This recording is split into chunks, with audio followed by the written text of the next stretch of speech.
quisqueyanos valientes alcemos nuestro canto con viva emoción, y del mundo a la paz ostentemos nuestro invicto glorioso pendón. Salve el pueblo que intrépido y fuerte a la guerra a morir se lanzó, cuando en bélico reto de muerte sus cadenas de esclavos rompió.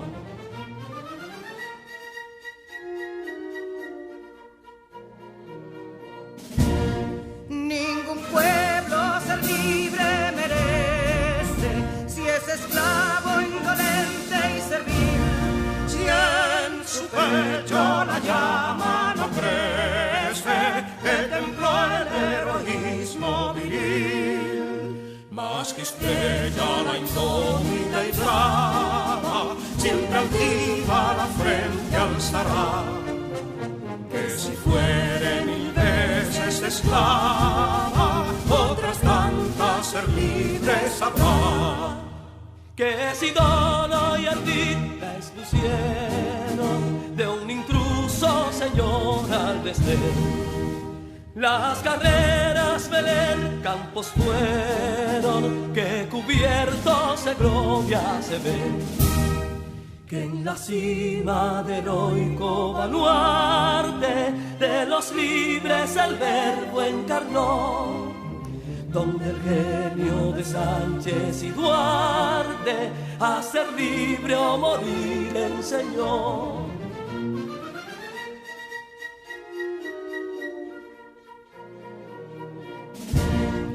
Y si pudo inconsulto caudillo de esas glorias el brillo empañar, de la guerra se vio en Capotillo la bandera de fuego ondear.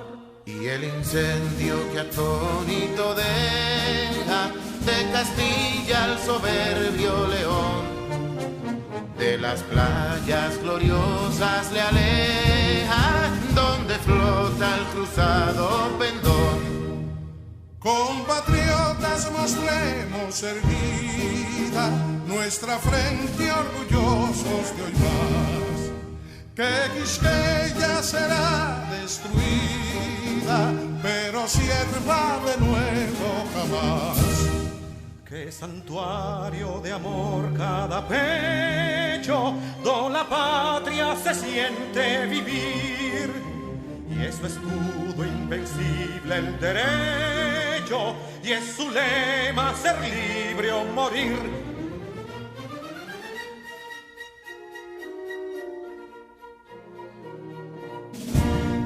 Libertad que aún se yergue serena, la victoria en tu carro triunfal, y el clarín de la guerra aún resuena, pregonando su gloria inmortal. Libertad, que los ecos se agiten, mientras llenos de noble ansiedad nuestros campos de gloria repiten. Libertad, libertad, libertad.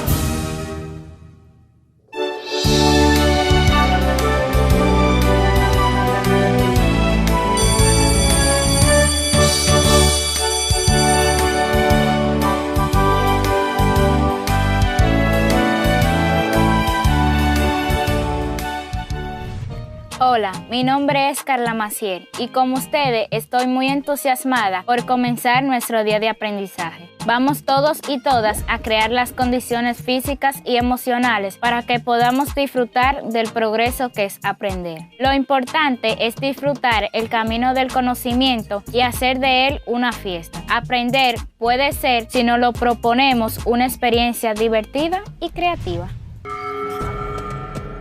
Bienvenidos al cuarto grado de secundaria del año 2020-2021 del Ministerio de Educación de la República Dominicana.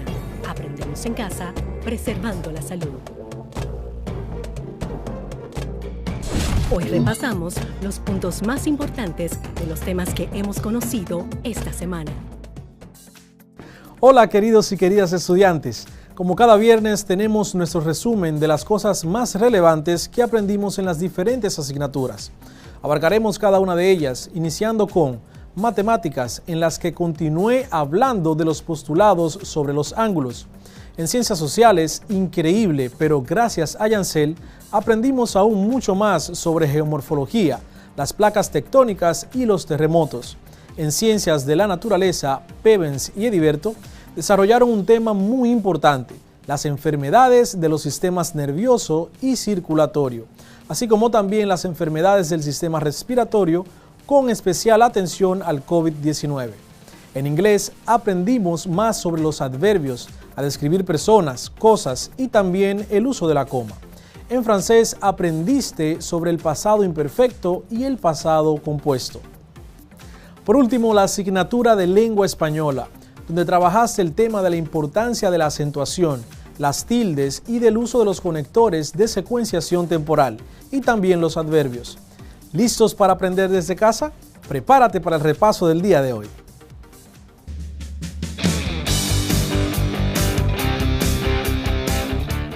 Hoy vamos a hablar de la importancia de la acentuación y el uso de las tildes en la lengua española, ya que se hacen imprescindibles en nuestra comunicación oral y escrita. Saberlos usar correctamente conforme al contexto comunicativo. He querido que repasemos muy bien este tema para que lo pongan en práctica cuando escriban sus crónicas y cualquier tipo de texto. Bienvenidos, bienvenidas a este viaje hacia el saber, donde ponemos ritmo a las palabras.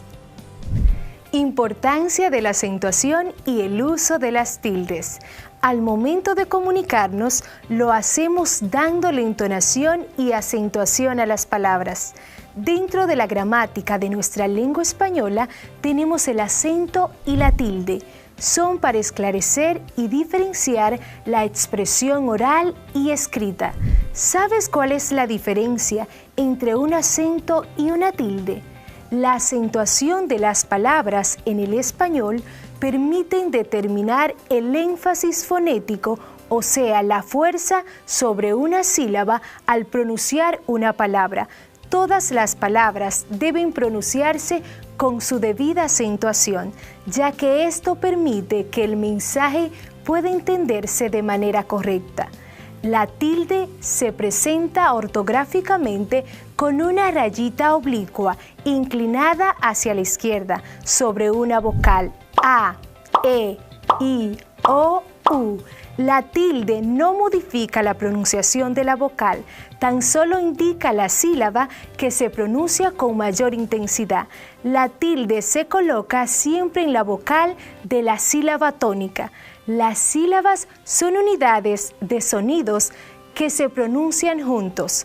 Por lo general, en español las sílabas se componen de una vocal, amo, de una consonante y una vocal, ala, de dos consonantes y una vocal, amor. Una consonante no puede formar por sí misma una sílaba, pues como su nombre indica, la consonante necesita una vocal para poder pronunciarse. Suena con. Las sílabas se clasifican en tónicas y átonas. La sílaba tónica es la sílaba que se acentúa y que, según las reglas de acentuación, lleva tilde o no. El resto de las sílabas de la palabra son átonas. Las tildes se colocan siempre sobre la vocal de la sílaba tónica, conforme a las reglas de acentuación que se explican a continuación. Ahora vamos a señalar la sílaba tónica de las palabras que tenemos acá. Tenemos el término palabra y sílaba.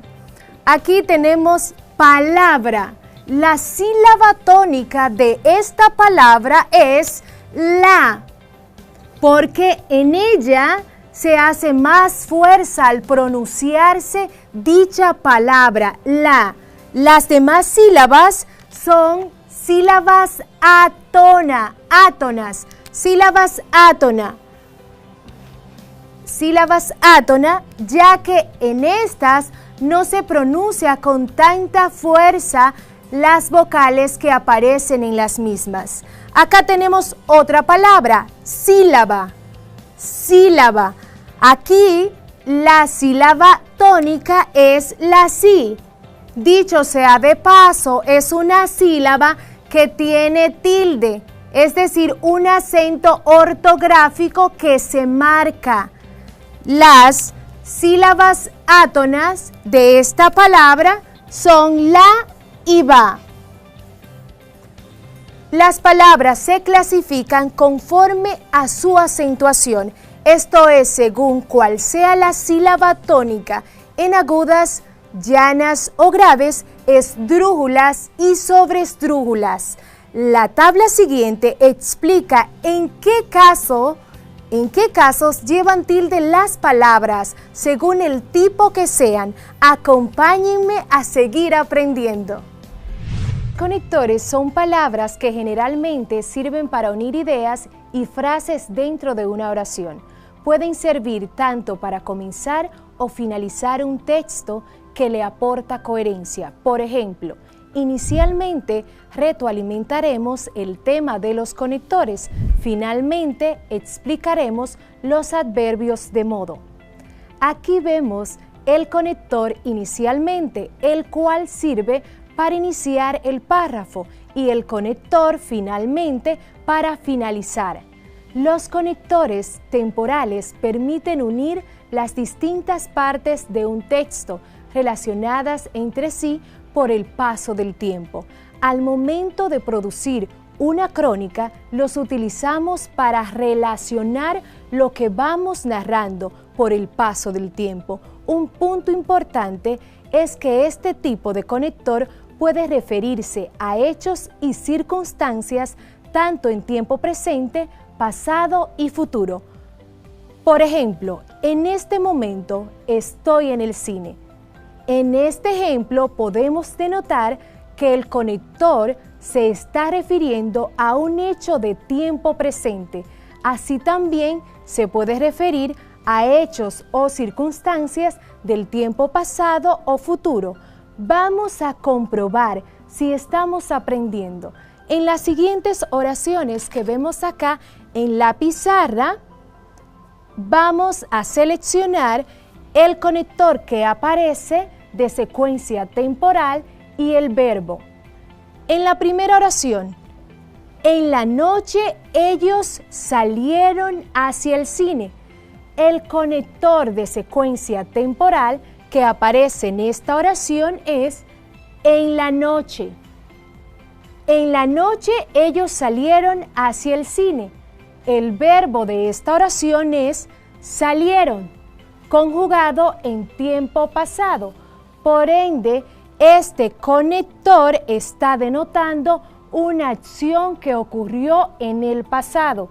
La segunda oración, más tarde iré al supermercado. El conector de secuencia temporal que aparece en esta oración es más tarde. Más tarde iré al supermercado. El verbo que aparece es iré, en futuro. Más tarde iré al supermercado. Este conector está denotando un hecho que va a ocurrir en el futuro.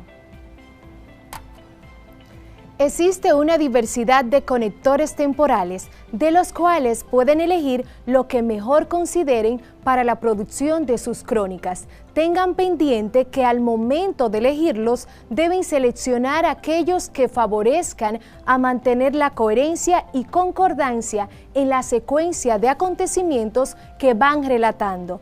Queridos estudiantes, de esta forma hemos llegado al final de nuestra clase de hoy.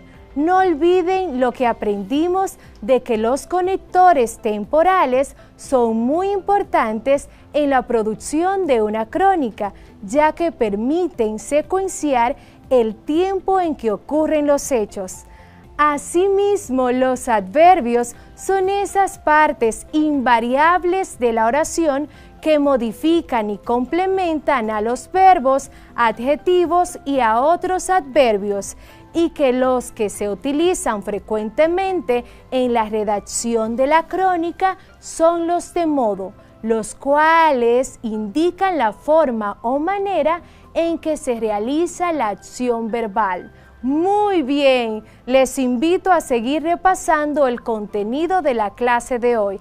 Asimismo, a consultar a su docente guía, tutor, familiar ante cualquier inquietud sobre el tema. Nos volveremos a ver en una próxima clase de lengua española con su maestra Rosa Cepeda. Bendiciones. Espero que esto te haya refrescado la memoria y sobre todo que sepas acentuar las palabras y utilizar los conectores para tener una excelente escritura. Ahora es mi turno y repasemos lo tratado en la semana sobre los postulados de los ángulos.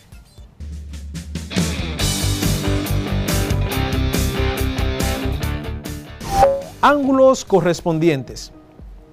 La palabra ángulo es un concepto del área de geometría que, como ya les he dicho en clases anteriores, se utiliza para referirse al espacio comprendido que existe entre la intersección de dos líneas, las cuales parten desde un mismo punto o vértice, que es medido en grados. En otras palabras, podríamos decir que un ángulo es la abertura que existe entre dos rectas o segmentos. Existen muchos tipos de ángulos, entre ellos los ángulos correspondientes. En todas las figuras geométricas en donde existan rectas, existirán también los ángulos que se pueden relacionar en cuanto a sus dimensiones y a la posición que tengan dentro del plano. El postulado de los ángulos correspondientes nos explica que cuando dos líneas paralelas son cortadas por medio de una línea transversal, los ángulos correspondientes resultantes son congruentes, es decir, que tienen la misma medida. Pero, ¿qué son ángulos correspondientes? Los ángulos correspondientes son los que se encuentran localizados a un mismo lado en donde se encuentra la recta secante. Uno de ellos se encuentra en la región interna y el otro se localiza en la región externa. Son ángulos que no poseen un vértice en común. Los ángulos correspondientes son los que se encuentran en el mismo lado donde se encuentran las paralelas y en el mismo lado donde se encuentra la recta transversal. Características principales de los ángulos correspondientes son las siguientes. En los ángulos correspondientes, uno es interno y el otro es externo a las dos rectas.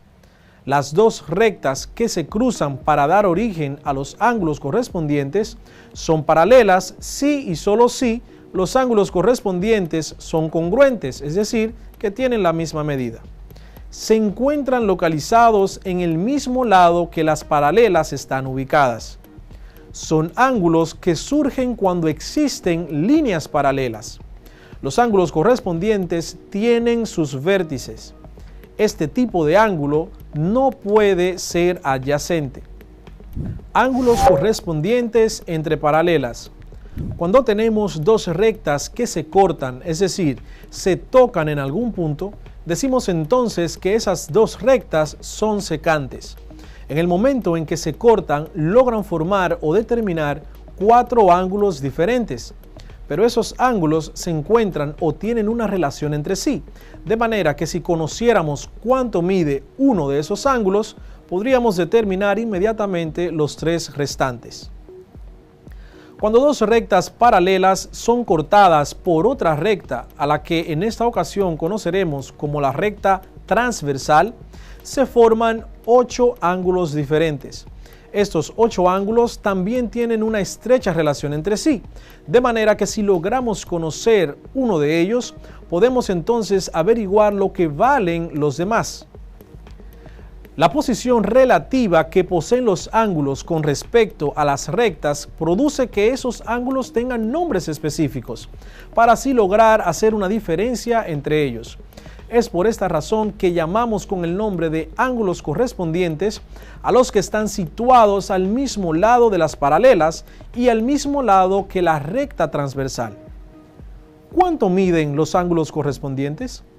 Cuando nos referimos a la medida que tienen los ángulos correspondientes, podemos decir que los ángulos correspondientes son ángulos que tienen sus medidas exactamente iguales. Es decir, los ángulos que están dentro de esta categoría van a medir siempre lo mismo.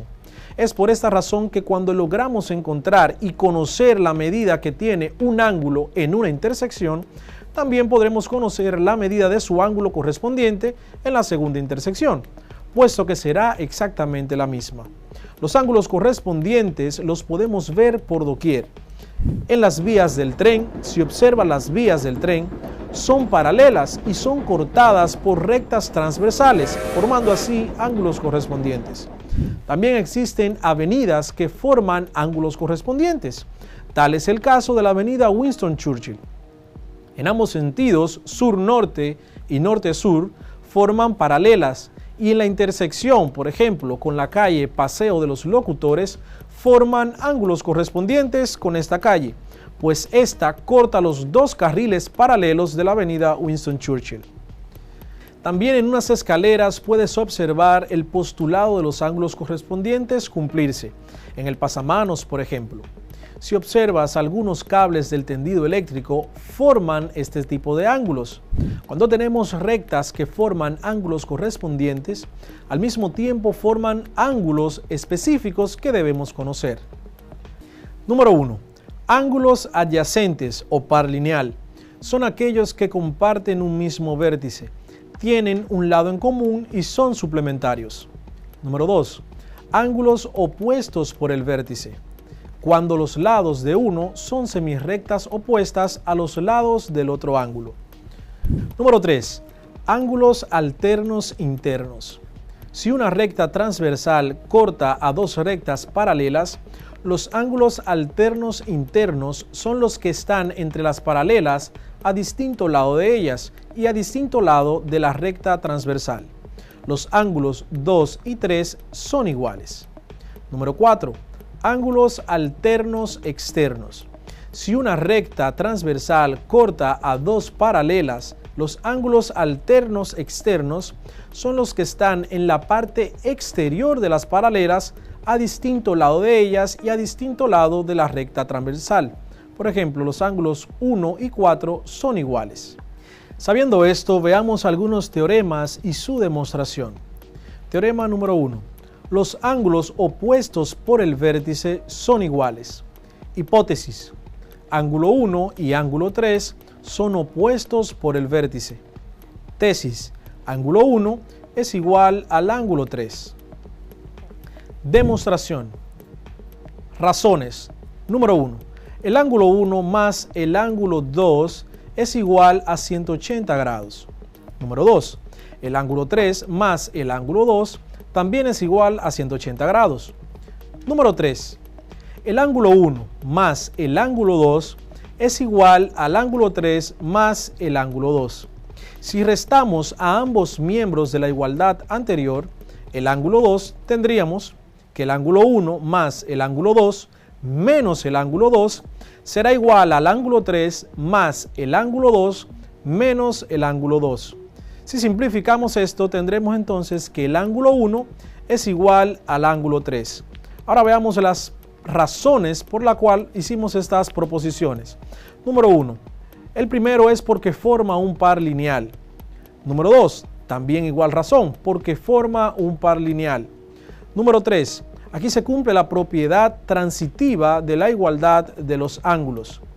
Y número 4. Si a ambos miembros de una igualdad de ángulos les restamos ángulos iguales, la igualdad no se altera. Teorema número 2. Toda secante forma con dos paralelas ángulos alternos internos iguales. Hipótesis. Ángulo 4 y ángulo 6 son ángulos alternos internos. Tesis. Ángulo 4 es igual al ángulo 6. Demostración. Veamos las proposiciones. Número 1. el ángulo 4 es igual al ángulo 2. Número 2, el ángulo 2 es igual al ángulo 6. Número 3, el ángulo 4 es igual al ángulo 6. Veamos entonces las razones. Número 1, por ser opuestos por el vértice. Número 2, por ser ángulos correspondientes. Y número 3, por la transitividad de la igualdad de los ángulos. Teorema número 3. Toda secante forma con dos paralelas ángulos alternos externos iguales. Hipótesis. Ángulo 2 y ángulo 8 son alternos externos. Tesis. Ángulo 2 es igual al ángulo 8. Demostración. Veamos las razones. Número 1. El ángulo 2 es igual al ángulo 4. Número 2. El ángulo 4 es igual al ángulo 8. Número 3. El ángulo 2 es igual al ángulo 8. Veamos las razones. Número 1. Por ser opuestos por el vértice. Número 2. Por ser ángulos correspondientes. Y número 3. Por la propiedad de transitividad de igualdad de los ángulos. Importancia de los ángulos en la vida cotidiana. El estudio de los ángulos les permitió a los hombres abrirse paso en el mundo, edificando ciudades, construyendo herramientas y confeccionando su propia vestimenta. Todo esto a partir de la comprensión de la importancia de aquel pequeño punto en el que se intersectan dos rectas. El 100% de las cosas que rodean a la humanidad están hechas a partir de conocimientos geográficos y de la trigonometría. Si bien es cierto que la gran mayoría fueron automatizados por la industria y la tecnología, es bueno comprender cuál es la base de todo. Hoy en día podemos ver ángulos en casi cualquier parte de nuestro alrededor. Por ejemplo, son usados para construir una casa como la que vemos en la siguiente imagen.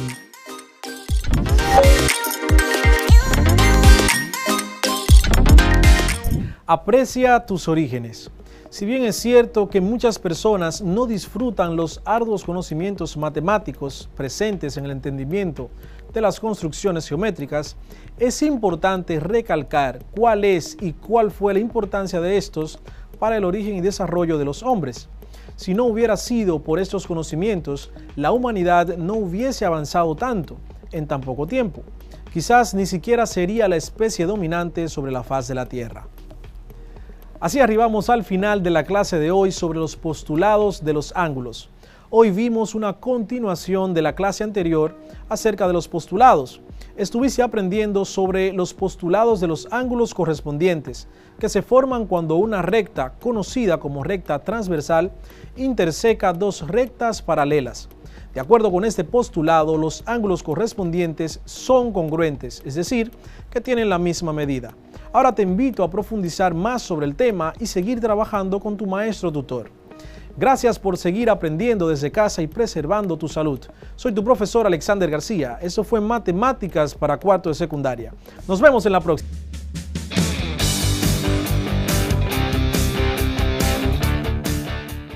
Hasta aquí ha llegado el resumen de matemáticas, pero no te muevas porque vamos a una pausa y al regreso la profesora Yancel te ayudará a repasar la clase de Ciencias Sociales con un tema que debemos manejar todos en casa, los terremotos.